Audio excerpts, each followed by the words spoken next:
Assalamualaikum warahmatullahi wabarakatuh. Selamat datang di materi ruang lingkup dan cakupan IPS.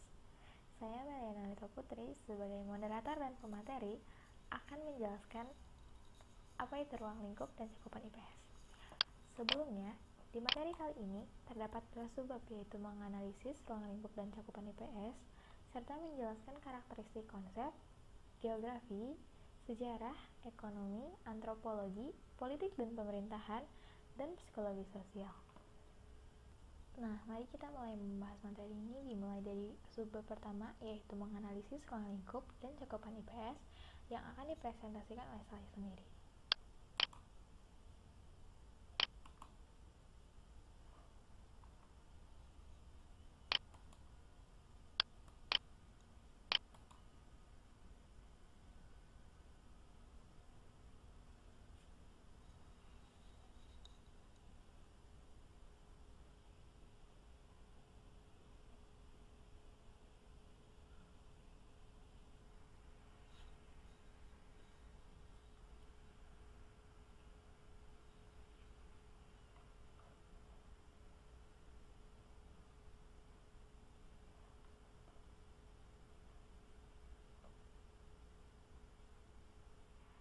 Ruang lingkup dan cakupan konsep dasar IPS. Apa saja sih ruang lingkup IPS itu? Ruang lingkup IPS terdiri dari manusia, lingkungan, waktu keberlangsungan, dan perubahan, serta ruang lingkup sistem sosial budaya, dan ruang lingkup ekonomi kesejahteraan. Nah, menurut Ali Imran Udin, IPS ialah ilmu-ilmu sosial, disingkat IIS, yang disederhanakan untuk tujuan-tujuan pendidikan dan pengajaran sekolah dasar dan menengah. Sedangkan menurut Abu Ahmadi, IPS ialah bidang studi yang merupakan paduan dari sejumlah disiplin ilmu seperti geografi, sejarah, sosiologi, antropologi, psikologi sosial, ekonomi, ilmu politik, dan ilmu-ilmu sosial lainnya yang dijadikan sebagai bahan baku bagi pelaksanaan program pendidikan dan pengajaran. Selanjutnya, mari kita lanjut ke materi subbab yang kedua, yaitu menjelaskan karakteristik konsep geografi, sejarah, ekonomi, antropologi, politik dan pemerintahan, serta psikologi sosial. Nah, karakteristik cakupan konsep dasar IPS terdiri atas geografi, yang nantinya akan dijelaskan oleh Natasha Purdianti. Nama saya Natasha akan menjelaskan tentang geografi. Geografi adalah ilmu yang mempelajari tentang lokasi serta persamaan dan perbedaan variasi keruangan, alam fenomena fisik, dan manusia di atas permukaan bumi. Menurut Alexander von Humboldt, dia berpendapat bahwa geografi adalah ilmu yang mempelajari tentang pengaruh lingkungan alam terhadap manusia dan juga makhluk hidup lainnya. Jadi dapat disimpulkan bahwa geografi bukan hanya ilmu yang mempelajari tentang bentuk muka bumi, melainkan ilmu yang mempelajari tentang hubungan alam antara alam dan manusia, dan juga mempelajari pengaruh perbuatan manusia terhadap alam. Dapat disimpulkan juga bahwa ruang lingkup geografi meliputi 1. Manusia atau antroposfer, yang kedua, permukaan bumi atau geosfer, yang ketiga, alam lingkungan. Berkenaan dengan ruang lingkup geografi, kita juga dapat mempelajari dua kelompok konsep yang dikemukakan oleh para ahli geografi, yaitu 5 konsep dasar Gertrude Whipple, bumi sebagai planet, variasi cara hidup, dan lain-lain, dan 15 konsep dasar Henry J. Warman, konsep kewilayahan atau konsep regional, konsep lapisan kehidupan atau konsep biosfer, dan lain-lain. Nah, selanjutnya ada materi ekonomi yang akan dibahas oleh Arya Chandra. Assalamualaikum warahmatullahi wabarakatuh. Nama saya Arya Chandra Wiguna akan menjelaskan materi tentang ekonomi. Ekonomi. Menurut Kamus Besar Bahasa Indonesia, ilmu ekonomi merupakan cabang ilmu yang tertuju pada asas-asas produksi, distribusi, pemakaian barang, atau kekayaan.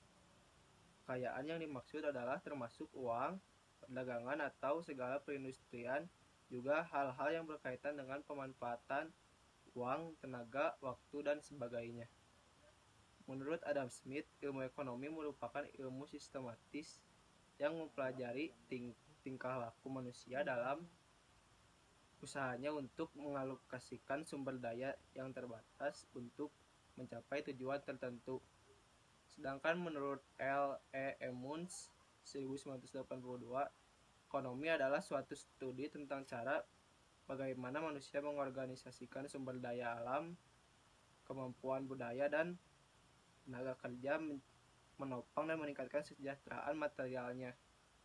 Dari definisi-definisi tersebut, dapat disimpulkan bahwa ilmu ekonomi adalah ilmu yang mempelajari berbagai aktivitas perilaku manusia sosial, yaitu berupa kegiatan produksi, distribusi, serta konsumsi terhadap barang dan jasa untuk memenuhi kebutuhan hidup. Sekian dari saya. Wassalamualaikum warahmatullahi wabarakatuh. Selanjutnya ada psikologi sosial yang akan dibahas oleh Natasha. Nama saya Natasha akan menjelaskan tentang psikologi sosial. Psikologi sosial merupakan keilmuan yang mempelajari tentang hubungan antara manusia dan kelompok pada lingkungannya yang dipengaruhi dengan perilaku manusia. Psikologi sosial mempelajari hal-hal yang meliputi perilaku manusia dalam konteks sosial. Kemudian, kondisi dalam berinteraksi sosial dipengaruhi tidak hanya oleh proses kejiwaan, namun juga kondisi lingkungan dan peran keluarga serta teman. Adapun konsep dasar psikologi sosial meliputi 1. Emosi terhadap objek sosial, 2. Perhatian, 3. Minat, 4. Kemauan, 5. Motivasi, 6. Kecerdasan dalam menghadapi persoalan sosial, 6. Penghayatan, dan yang ketujuh adalah keprihatinan. Untuk melengkapi konsep-konsep tersebut, terbentuklah teori-teori dalam psikologi sosial. Yang pertama, teori penguatan. Yang kedua, teori penguatan sosial.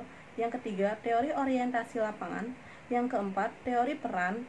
Yang terakhir, ada teori orientasi kognitif. Lalu selanjutnya ada materi politik dan pemerintahan yang akan dibahas oleh saya sendiri.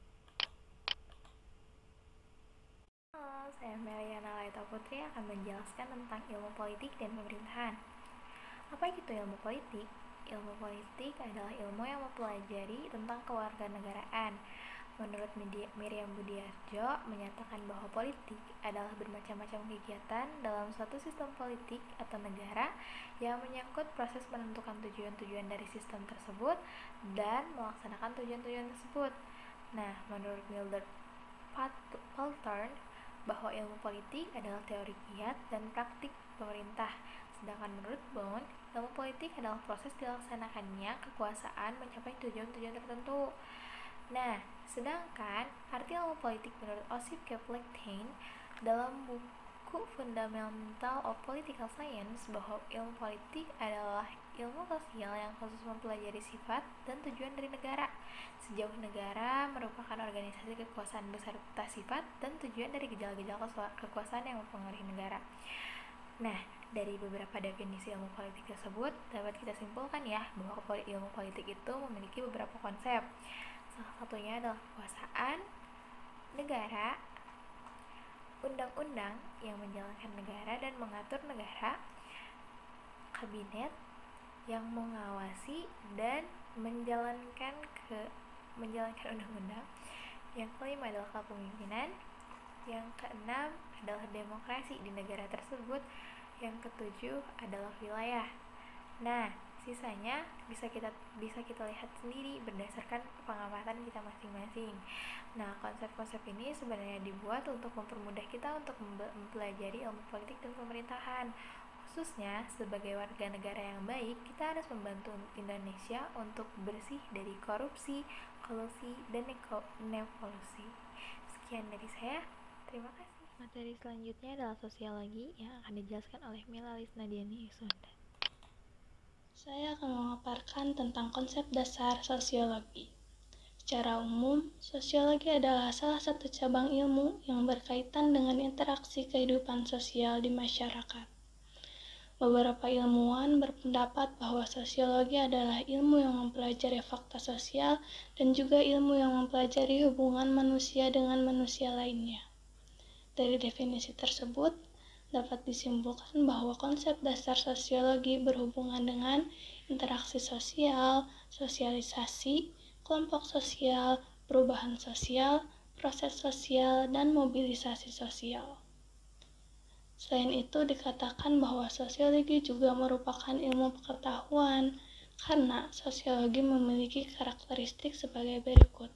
Yang pertama, sosiologi bersifat empiris. Artinya, sosiologi didasarkan pada pengamatan. Yang kedua, sosiologi bersifat teoritis, yaitu sosiologi sebagai ilmu pengetahuan selalu berdasarkan teori. Yang ketiga, sosiologi bersifat kumulatif. Artinya, sosiologi berisi argumen yang sudah disusun atas penelitian yang sebelumnya sudah dilakukan sehingga menghasilkan kesimpulan. Nah, selanjutnya ada materi sejarah yang akan dibahas oleh Tiara Hera. Assalamualaikum warahmatullahi wabarakatuh.